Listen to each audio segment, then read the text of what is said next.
Hello and welcome to the Media Podcast. I'm Matt Deegan. As is the tradition, our first episode of the year is our 9th annual Predictions Special.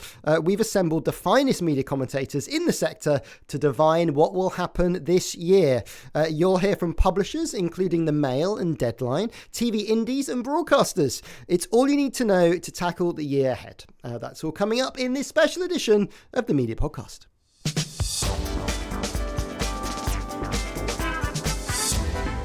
Well, Happy New Year to all our listeners. Jake Kanter and Ella Sagar are with me, party poppers in hand.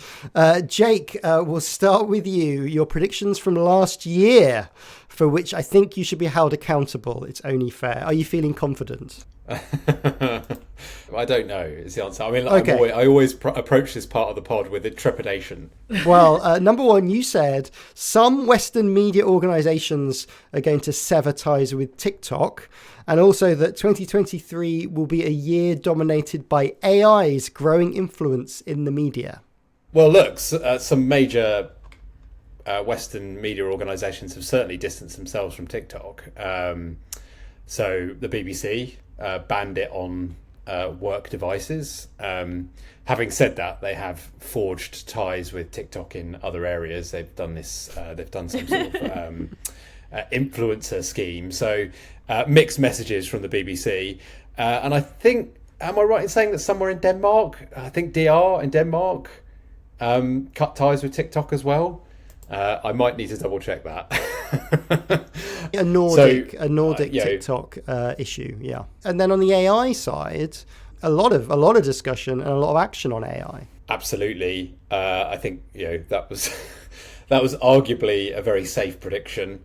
I think the most immediate example that springs to mind, and we've seen this play out in such a huge way during the US strikes. AI has been like an absolutely vital battleground as part of those strikes, and we've now seen writers and actors secure new guardrails and protections in the AI space because AI tools are being used increasingly to make films and television. Right, we'll come back to you on your predictions in a sec. Ella, we're looking for 2 predictions from you. Maybe one that's a bit more of a safe bet first. Safe bet. I have a couple here. I don't know which to go for, but I think I'll go for that Google will delay cookie deprecation again. Okay, interesting. Yeah. So give people a bit of an update on what that is. It's whenever you're got online and it'll say, do you accept cookies which track your behaviour and that advertisers can use to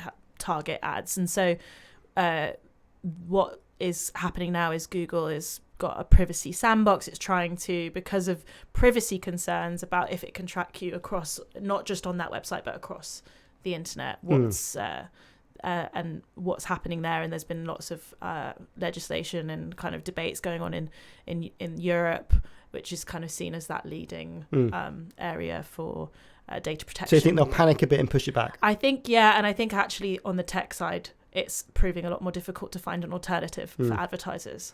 And have you got a more ambitious gamble prediction? I think Netflix will merge with a gaming company. Oh, interesting. That's my ambitious one, because they keep coming out with these different kind of gaming sort of propositions, and I think that would be really exciting because the IPs could be could mesh quite well.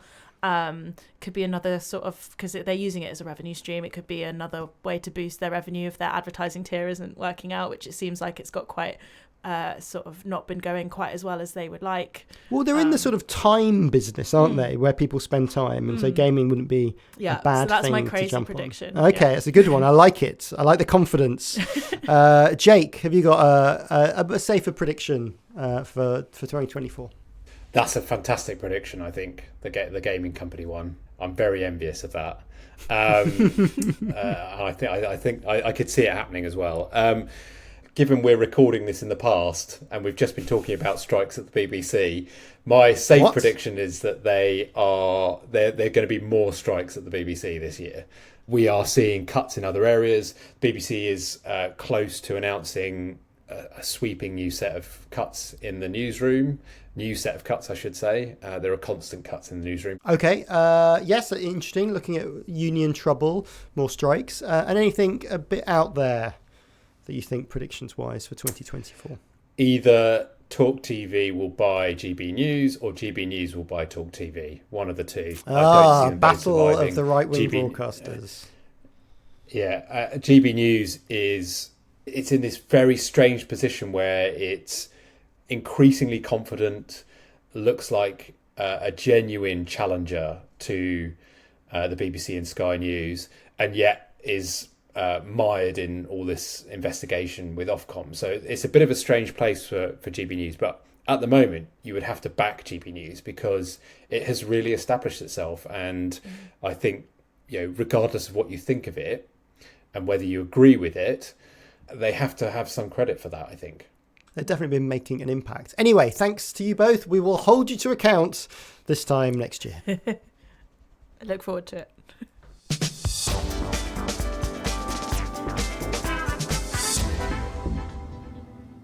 Hello, I'm Adam MacQueen. I write the Street of Shame pages for Private Eye, and my two predictions for 2024 would be, well, the first one is dependent on the sale of the Telegraph to the UAE fund not going through. But in that case, I'm going to stick with the very good tip-off that we got partway through the year that Rupert Murdoch has done a deal with the Rothermeres and will take at least one of their newspapers, potentially the Eye, off their hands in return for the Mail getting the Telegraph titles and Murdoch having the Spectator. And that, thus, cunningly, a bit as the Barclays try to do, evading all of the kind of regulatory processes necessary when it comes to monopolies and mergers and that kind of thing. My second one, so I've been asked for a wild card on this one, and this is something I've been banging on about right since the start of the pandemic, making this prediction, and eventually it's going to become correct. But I would say one national newspaper, going online only. I think we're reaching that tipping point now where people are going to realise that actually putting things into print and distributing them around the country in the early hours of the morning is no longer a feasible business proposition. So that's my prediction. How many years after are we now after the Independent went down the same route? That was 2016, wasn't it? But I would say, yeah, another one going that way at least. Faraz Osman, Happy New Year. Happy New Year. Welcome back 2024. Let's do this. It's party year. Welcome back to the show. You were in this seat this time last year. Yeah. Go on. And what nonsense did I say back then? Well, I have your predictions from 2023. Number one, Traitors will kick off a whole new wave of premium entertainment and factual. Right, that's right, isn't it? I think that's pretty good. Right. There's been a lot of stuff out there this year. So you know what? Genuinely, since I've started doing this podcast, which has been a number of years now, I'm showing my age, I've always been really curious about entertainment, and you know the X Factor is it gone? I don't even know if it still exists anymore. I think it's gone. It's gone. Yeah. And there's always been a bit of a worry about the declining numbers. Strictly has been on for God knows how long, and there was a time when it was like Strictly X Factor, and that was it on entertainment, and that's all it was.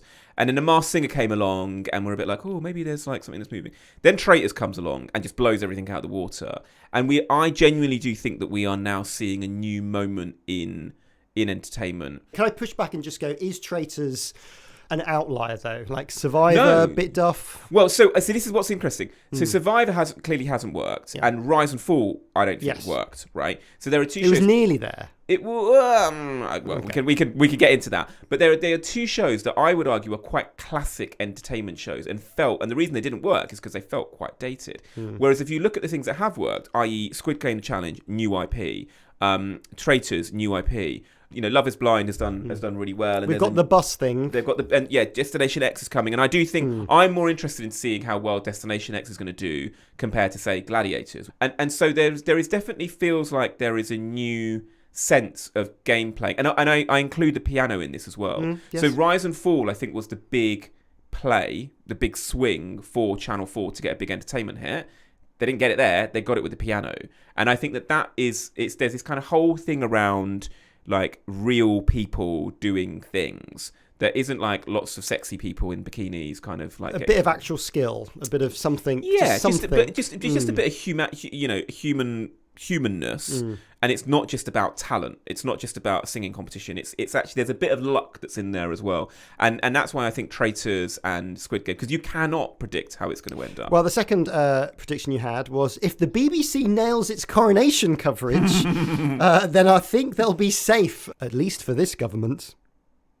What do you tell me? Is that a point or is that not a point? I think they're in as much trouble as they've always been, and there was no halo from the excellent job they did of the Coronation, Eurovision, the Death, everything, and Traitors, and you know, and Strictly, and etc. Like it's a bit bonkers. I think this whole licence fee settlement is completely bonkers. I cannot believe they got away with it. Well, the government's got away with it. Yeah, this is a bit like, we're just going to not give you what we said we're going to give you. Like, see you later. And it's clearly a clipping of the wings before a new government comes in. But it was, they found the loophole and they managed to kind of cut the fee as a result. And I think it sucks. And your final prediction was big change to senior management at Channel 4 following successful fending off of privatisation. So you definitely got that bit right. Yeah. The changes haven't come. Are they going to come? I think that something's got to happen. Like, there's obviously and whether or not they are kind of personnel changes, there's obviously a lot of talk about moving Channel 4 from being a TV channel to doing more digital stuff, and they're kind of God, they were talking about that for about 20 years. Yeah, they have been chatting about it well, but it seems to be working, and the money is going in that direction. Channel 4.0 as the Channel 4.0 is interesting because it's doing good numbers. Whether or not it is recouping the investment in the advertising clicks is yet to be seen. They have been unshackled, and that means that they can start making their own things. Whether or not they're going to start doing that is yet to be seen. They've got more options to be a different channel to what it was before. I feel quite strongly about this, so I'm going to say it here, and I'll say it to anybody that listens. Somebody please tell me what the Channel 4 remit is for. And I think that Channel 4 have a responsibility to be quite vocal and clear about what their remit is, both today and in the future. I think there's a bit of that. So it's been a bit like that for a little while. Yeah, Channel 4.0, that's their new digital strategy. Yeah, so that's kind of their entertainment channel. They've got Channel 4 documentaries. It's doing their more factual stuff, and they're kind of doing lots of plays in the YouTube world, as well as kind of pushing what was called 40D, what was called All 4, and is now called Channel 4. Have they just opened up the old 4IP folder from the shelf? No, 4IP was slightly different because that's doing stuff that's very, very different. This is still content play. Okay, whereas 4IP wasn't a content play. That was them doing kind of digital experiments that didn't work. And actually, sorry, on the 4IP thing, that is more 4IP, RIP 4IP. That was more about making investments into other businesses. That, I think, is closer to the growth fund that they have now. So Channel 4 have this stable of investments they made in indies, which means that they have their own kind of like minority stake investment into lots of companies, some of which are very, very good and have had very successful years. There's question marks about how that's going to be related to them making their own content, and are they going to? Is that growth fund going to merge into a BBC Studios type thing? Well, on people, you would have thought that there would be some new people coming in to maybe take control of some of these new ideas. Yes, we will see. See. Predictions for this year. So one of my things that I am quite curious about is bundling. So I think that everyone's got a bit of subscription fatigue now, and that is being borne through the fact that revenues are down and redundancies are being made. Spotify had a big round of redundancies, and we're seeing it across lots of different businesses. I think it's now got a little bit too unwieldy, where consumers are expecting to have subscriptions in lots of different places, and it's people have started to tighten their belts, etc. The way around that, I think, is bundling, and I think that we're going to see, and this is also married to the fact that people are spending less on tech, as in hardware. Yes. So I think Apple are going to push quite heavily into their Apple One service. You're going to see ads for everywhere. So Apple One merges together Apple Music and Apple TV and Health and all that stuff. Yes, that's their bundle. It's Apple Fitness, it's Apple TV Plus, it's Apple Music, it's iCloud, weirdly, and it's their services play, which I believe has been very successful for them, and I think they'll double down on it. So they've made some investments in sport with MLS in America. I'm not sure how successful that's been, but I think there's rumours swirling round about there being a merger of, I think it's Paramount. Well, Paramount Plus is Paramount as the Plus, company. Yeah, well, Paramount Plus and then Apple TV Plus kind of bundling together. That becomes incredibly seductive if that happens, of a content bundle.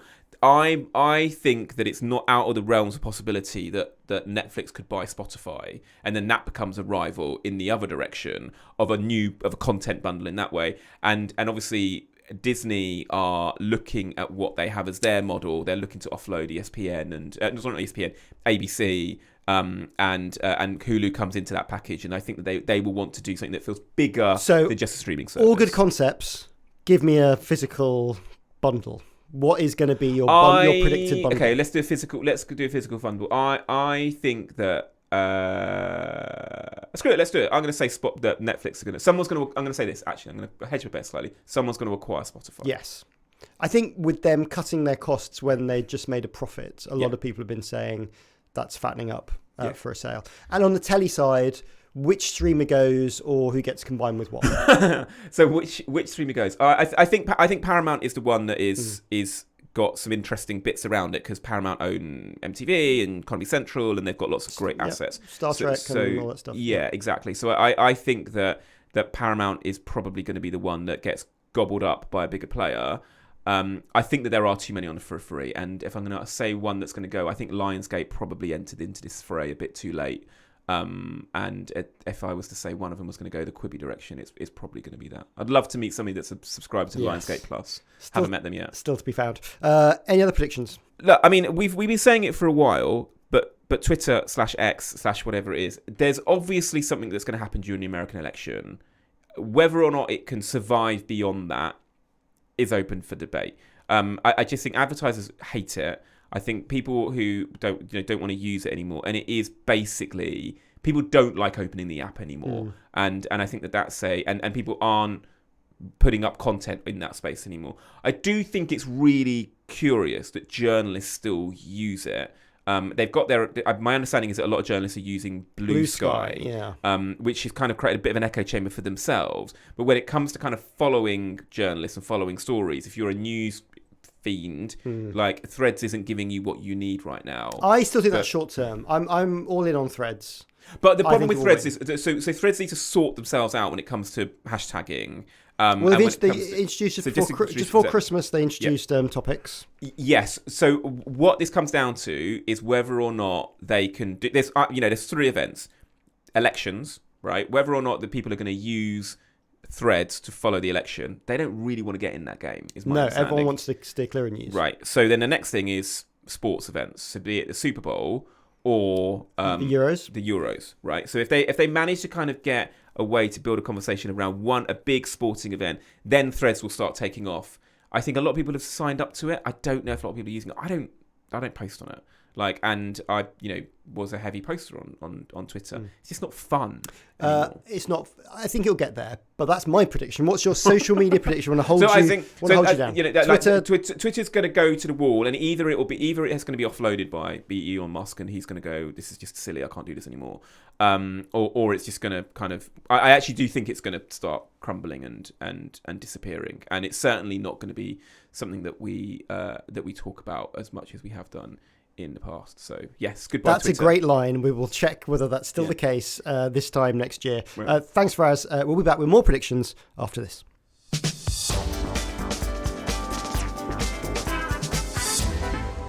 Hello, I'm Matt Kelly. And I'm Matt Dancona. And we're both from the New European, the UK's fastest growing newspaper. What do we predict for the year ahead in media, Matt?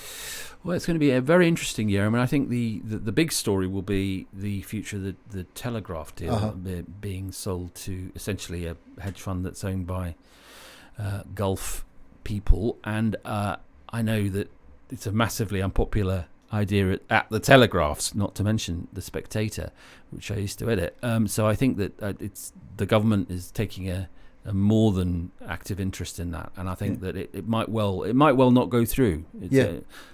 So that's a sort of straightforward prediction. Yeah, I think also I agree with that, and I think there might be at some point next year a row around the funding of local newspapers, which are there should be in a very sorry state. And I noticed that a lot of them complained about the BBC's influence in local news and how that's having a detrimental effect on their business. We know that Reach, the formerly known as Trinity Mirror, are laying off 450 people, so their business is in trouble. Yep. Local news is incredibly important to all of us, and yet it's dying on its backside. So that really needs some attention from government, possibly, I think, from the DCMS. And a wildcard prediction? Well, it's not a wildcard, but it's, our friend Mark Thompson, who's always been very good to the New European, at CNN. And I think CNN does very well when big events come. And what bigger event than a presidential contest for the soul of America? Yeah. And I just have a hunch, and I could be wrong, but I just have a hunch that under Mark's leadership, CNN might enjoy, a long postponed resurgence. Interesting. He if not him, then no one. I think. Well, he's an investor in the New European, so he knows good stuff when he sees it. Yeah. He does, and and he's a brilliant newsman, apart from the else. I wonder whether there'll be any kind of aggregation between the two kind of challenger brands in TV, between GB News and Talk TV. That'll be an interesting space to watch. Yes, I mean the sort of B Sky B model. Yes, maybe they might come together. They might well, and we certainly predict you will have a stimulating and constructive time when you join us for the Two Matts podcast with Matt Kelly, myself, and Matt Dancona every Friday throughout 2024. We'll see you there. Just follow the show when you click the link in the show notes. Happy Friday. Now, I'm joined by Megan Carver and Jamie East to look at their hopes and dreams for the year ahead in our media predictions. Megan, what have you got for me? My media predictions is going to be the continued and I think exponential rise of audiobooks. Oh, okay. I think the increase of listeners of podcasts has absolutely helped this. It's normalised audio listening. Spotify have put audiobooks now on their channels for free for premium subscribers. The way authors are getting paid has all been agreed in advance, so hopefully there shouldn't be any kind of big hoo-has. The thing that I find really interesting is that Rob Rinder, for example, he's one of my clients. His book, The Trial, is great. It went to number 2 on week 1. The following week, it went to number 1, which is actually pretty unusual. It sold brilliantly, yet the audiobook has outsold all the physical copies. Wow. Yeah. And people are going to audiobooks more and more and more and more and more. And I also think the rise of AI is going to make that super interesting, because no longer will an author have to go and sit in a studio and do it a la Jamie East and do it for four days. Brittany's isn't voiced by Brittany, but it could be if it was AI. Interesting. Jamie, audiobook fan? I am. I'm not an audiobook Spotify fan. I think it's a dreadful UI experience. First version, though? It's not actually a dreadful UI experience. It's just dreadful customer experience. You've got 15 hours a month to listen to it. Now, I tried to listen to the Elon Musk book. The Walt Isaacson one. Yeah, the Walter, brilliant. Actually, really good, really interesting, super interesting. Got 65% of the way through it, ran out of hours. See you in 29 days. It's like, no, you will not. I will not be picking up that book again. There's not a little in-app purchase or out-of-app purchase. Of course, you can buy extra tokens, but it's kind of like, is this a premium subscription, or is it just You need to read some shorter books. I do, don't I? What are your I'm predictions? just too intellectual. What are your predictions for this year? My predictions are that every comedian will have finally been on every single podcast, and we will all have to go back to the drawing board. Thankfully. End of Celebrity podcasts more generally, do you think? I think Are we exhausted? I'm being flippant, but I think there's a serious point there, which is that ultimately the thing that made podcasts such an incredible medium and platform is the intimacy and the stories that we got from that, and I think that has got slightly lost in the quagmire over the past 18 months. I think that will disappear because the money's gone. Or the money is it's slightly harder to get. You have to work a bit harder for it, and I think a lot of the quick land grabs will kind of disappear. Celebrities need a great format, don't they, Megan, for their podcast nowadays? Yeah, you can't just sit down and say, I'm just going to have a chat with my friends. People are a bit more savvy to that. And as they've grown and grown and grown, people go on podcasts as part of their PR. So you actually hear the same people on the same podcast going over and over again. I actually think that there is still a space for all genres, all types, because I think just like there is for TV, just like there is for radio, for magazines, people will want the celebrity. They want the true crime. They want the news. They want the current affairs. But I think things need to be smarter. I think this is why the James Corden one's going to be really super interesting, because I think he is going to take it to another level, and so any celebrity that says, I'm just going to do a sit down and chat with my mates is going to end up looking.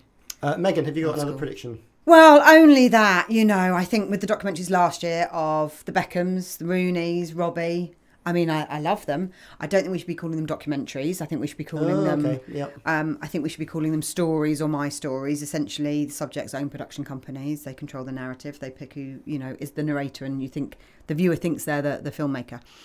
They are basically just our version of OK at home shoots from back in the day, aren't they? Yeah. Really? Yeah. But my prediction is that everyone will go just like they did with OK at home shoots. Oh, these are popular. And we are just going to get more and more and more and more and more. And for the next 3 years, we'll have more and more and more until they have got to the point that we're all saturated. So diminishing returns. Diminishing returns, and it'll be a Z-lister wandering around with their best mate, asking them questions while they shop in Morrison's. But, Jamie? Not enough people have remembered that Celebrity Traitors is on the way, and I think that is going to be the one that's going to be like fantastic from Event TV in 2024. Celebrity Traitors is going to be one that I can't wait for. Who would be a good Celebrity Traitor contestant? Oh my god! I mean, that's a Boris or I Nigel think Martin Farage, Lewis isn't it? would be really good because he's so trusted. Who's that? Sorry, Martin Lewis. Is he a client? No, no. But I think you need to have someone that is so trusted by everybody, and he is so trusted. He would be really good. That you would then that it would throw you every second because you go, but is he not? I don't know. And the thought of not trusting the expert. Yeah, no, that's a good one. Martin Lewis would be good. I think you got to play with people's minds. Yeah. Maybe Claudia should be like host and traitor. Maybe that'd be the ultimate. That would be a good twist. I just think the Scrabble. I pity the bookers. The Scrabble that must be underway at the moment to try and get their clients onto. Can I ask you a question? Yeah. To you both. So, Celebrity Traitors, you're right. I think people will desperately want to do it. What do you think the calibre of Celebrity Big Brother is going to be? Big Brother is obviously very dear to my heart. I think. Quick view on the last series. A good start. I think a good reset. I think AJ and Will have done really well. So decentish ratings. Yeah, I think they've reached the audience they wanted to reach, and now it's up to them to kind of like they can start pushing the boundaries a little bit with that. I think. Traitors celebrity version. You think good calibre. Yeah. What calibre do you think of celebs for Big Brother? Have they rejuvenated it enough for some good people? I don't know. I'm not sure bookers are brave enough yet to dive into what people want from a Celeb Big Brother. Celeb Big Brother needs to be your Michael Madsen's, your Coolios, and less, influencers do not make particularly great TV a lot of the time. So less of that, more old school and more grumpy people. I don't think anything ever beat the first Celebrity Big Brother for comic relief. It was incredible, wasn't it? Because they sort of didn't know what they were in for. They put it back on, didn't they, for the last comic relief? Yes. And played it again, and it was remarkable how twee and how short it was. It's a week. They were going, Vanessa.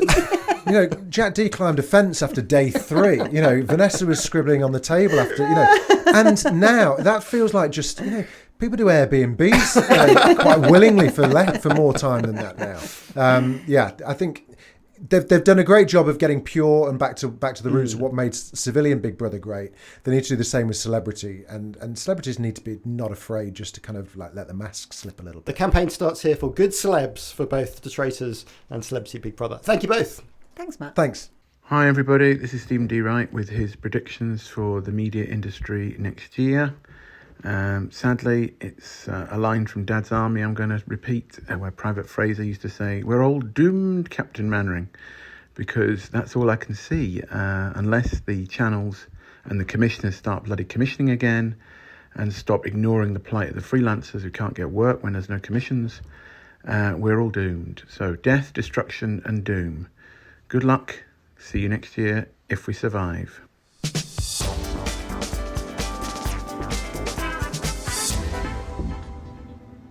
So who's next with our media predictions for the year? Why, it's writer Scott Bryan and Press Gazette Charlotte Tobitt.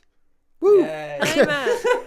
Did you have a good Christmas? So relaxing, thank you. Good. We're definitely recording this in It's January. a quiet time of year for TV. I'm definitely not stressed. Charlotte, let's start with you. As you generously gave us 3 predictions for last year, let's see how you fared. You said, I don't think lots of national newspapers or major magazines will suddenly close in print this year, but I do expect some mags to close in print. Yep, I totally stand by that. Nothing massive has closed this year. Some magazines have closed or are closing the next couple of months, but kind of smaller ones. So can I challenge you slightly? Yes. National Geographic? Medium-sized? Small, large? Fine. Okay. Other than that? Yeah, I mean, I said plural. You've only come at me with one. That's so fair I enough. can argue Okay. that. All right. I will give you, though, the one twist is that some print magazines also launched, which I Oh, didn't okay. say. So, like Future's still launching some stuff. NME's relaunched, although kind of limited run. But so it just shows you it's kind of... Bit of swings and roundabouts. Yeah. Right, number 2, you said a lot more publishers will be experimenting with AI this year, especially as it could free up resources at a time when costs are biting. Yep, very much. I mean, I've basically spent the entire year reporting on what news publishers are trying out with AI, and a lot of it is about freeing up resources so that, like NewsQuest, for example, in regional use, they gave us an example recently about AI writing up like press releases or council minutes, and then reporters actually going out of the office to write stuff. So tool rather than replacement of journalists. Yeah, I mean, there's been a lot of caution, I'd say. I think there were some big stories earlier in the year that we talked about on here about US online news publishers trying out it writing, and that didn't go as well. But yes, I totally, again, stand by that. Good, yes, okay, tick. And number 3, 2022 was the year news publishers got stuck into experimenting on TikTok from basically a standing start. But now, I think this is in 2023, they will get a bit braver with the format. Did news get brave with TikTok? Yes, I think that's also true. I spoke to like the Mail Online's head of social video not long ago, and he talked about how they've been doing more of the TikTok, like native formats and trends. Like vox popping on the street, going up to people in the street, things like that. And I think lots of the publishers have been doing that rather than just kind of their old style broadcast, and so I think that's been working. It is interesting. I was looking at some of the Mail Online stuff this week, and a lot of hosted things with people that you wouldn't necessarily expect, so much younger focus, which is kind of obviously the right thing to do. Okay, I'll give you 3 out of 3 for that. That's pretty good. We're going to have some more predictions from you in a sec. Scott, nothing to challenge you with at the moment, so these will be good. We'll get you next year.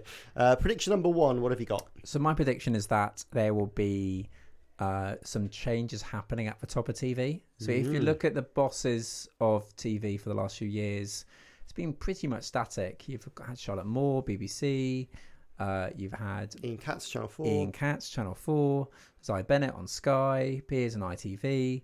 I think that naturally I've got no inside info. This is just a sense that because it has been remaining the same for quite a while, because the ad market has been going through the motions, and just because of it's an exhausting job, that I think that there will be some creative renewal at some of these places. How many? 2 top telly people will move aside, or yeah. Good, like it, like specific things. Good. Charlotte, what's your prediction for this year? A bit more depressing than my last year's predictions, which is kind of following on from what's been happening the last few months. I think there's going to be more job cuts and probably more closures at kind of big scale websites, like Jezebel recently, I think. Okay, give us a number. How many big-ish sites are going to go? Site closures. Is this this isn't just UK, is it, or is it? I think UK focused. Pick a number. 2. 2. Scott said 2. I'll say 2 as well. All right. And Scott, any sort of wilder predictions? Screw it. A big streaming service will either fold or would merge with another. I mean, we are in a period of consolidation with streamers anyway, but it'll be interesting to see whether one just goes, sod this, and will just decide to give in, essentially. I found it interesting that, like, with Netflix, they've been starting to show more third-party stuff again. And I sort of feel that's a bit of not just Netflix also kind of stepping back, realizing that their original content cannot sustain it, but also I think their rivals going, actually, if you build it, they probably might not come. Well, I'll call that the Paramount Plus prediction. And Charlotte, anything slightly wider for you? I think that publishers will somehow kind of come together to launch some sort of thing or fight back against either the AI companies or Google, because there is quite a lot of frustration at the moment. An alliance will pop up. Yeah, let's say that can be my wild one. Okay, that's good. No, that's good. We'll see if there's an alliance in print. Right, happy New Year, and thank you both. Thanks, Matt. Pass the party poppers, I don't know. Now, joining me is media writer Tara Conlan. First things first, we should look at your 2023 predictions to see how well you did. Number 1, the big streamers will see 2023 as the year where they start to consolidate. there'll be fewer outlets out there. Well, we're nearly there, aren't we? It seems to be We're going in that direction. We're getting there. Yeah, we're getting there. HBO Max, CNN, but there's something happening there. Yeah, I think that's the thing. There are. I totted them all up actually the other day.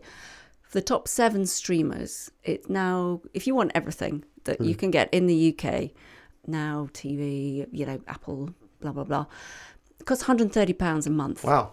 That's for the sport as well, TNT Yes. Sport. So that's, top dollar. Even if you don't, it's around 117, something like that. So it's about $1.5 grand a year. It's a lot of money. That is a lot of money on top of if you're buying Sky. I mean, if you've got Now TV, you don't need all of Sky, but you know what I mean, if you've got Sky Glass or whatever.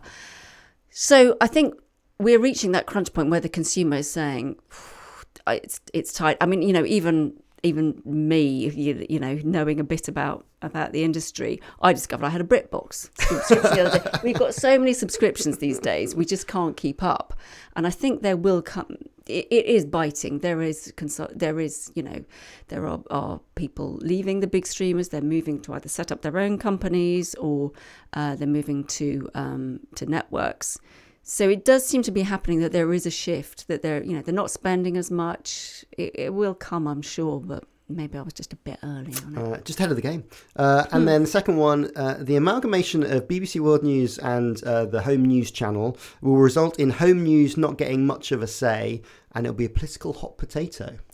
Again, I think it has... Hasn't been a smooth integration. It has not been a smooth integration, and there is still fallout from it, and I think going to come, and I think the crunch point will come with the next general election, because it will become apparent then to a lot of people who would normally tune in to the news channel. And I have to, just from my point of view, I don't tune in as much to it. I tend to look at Sky News. I mean, Sky News and GB News are delighted at what's happening. And when you've got, it's not the BBC's fault, but when you've got two big conflicts happening in the world, you've got big international stories, but when it comes to as big a story as the general election will be, they will have opt-out streams. They will have a way of managing that, but it's about staffing levels. And I'm hearing they're quite tired already. It's very clever that they can do multiple versions that kind of pop up on the website or different things. Yeah. But that's resource, isn't it? And you've got to keep now multiple shows on the road. Absolutely, and that requires, as you say, resources. It requires people. It requires money. It's been an expensive year for BBC News because of what's been going on geopolitically, and how that will bear out on screen will be really interesting, I think, for them. They can cover it online, obviously, and that's what they will say, and digitally you can. But those politicians who will be all over the BBC, poor BBC, about impartiality, when you don't have that big a shop window as you used to have on screen, where a lot of politicians they love being on the telly. They love being on the telly. So they will come under even more scrutiny. Well, almost both those are like rollover predictions for this year. Yeah, just roll them over. But what are your new fresh ones? Well, actually, I mean, I should think of something a bit more kind of like fun, really. But unfortunately, it's doom and gloom with one of them, which is that I think it will be a tough time for independent production companies. It was starting to get tough last year in 2023. I think the roll-on effect of the cutbacks in budgets, in advertising, will impact even more of the smaller independent production companies. In the big ones, you've got, all three media, etc. What's happening with them, and it will trickle down. And I do feel for those smaller companies who, post-COVID, that sort of backup savings that they've had to dip into during COVID, they're having really tough times. What's happening at Channel 4, the BBC, with budget cuts there, not as much being made.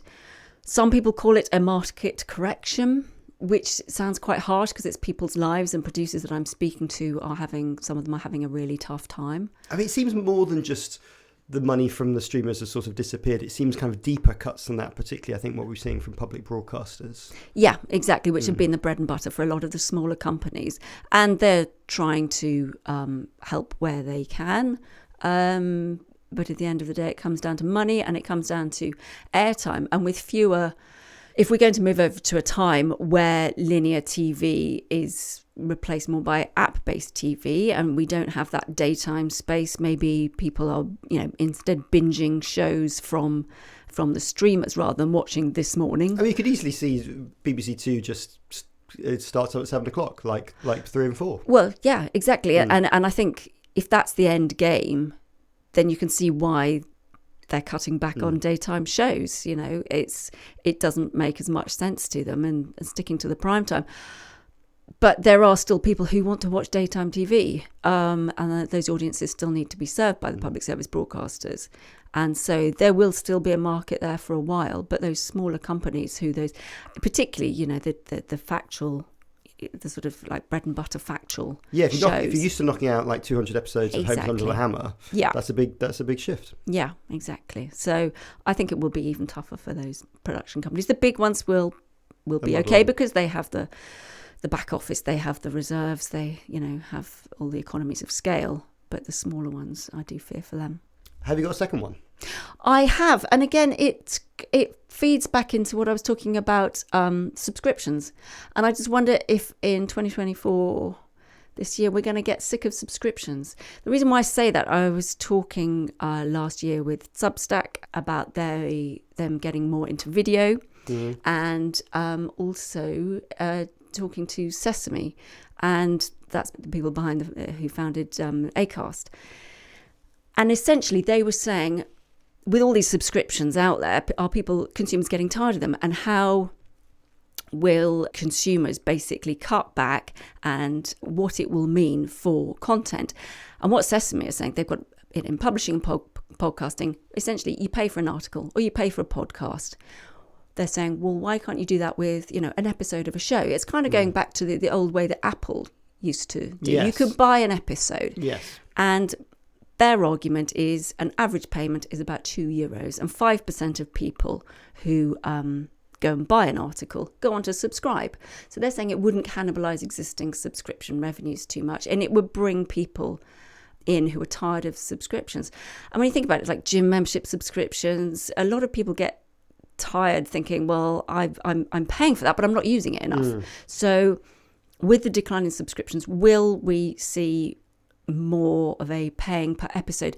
And also the reason why I mentioned Substack, because of their move into video, if producers, rather than going to the traditional kind of platforms, and maybe I'm getting ahead of myself a bit here, but rather than going out on a Netflix or going out on an Amazon, because you could put it out on Substack, your video, and they said they want to do films, etc., and potentially long form content like that.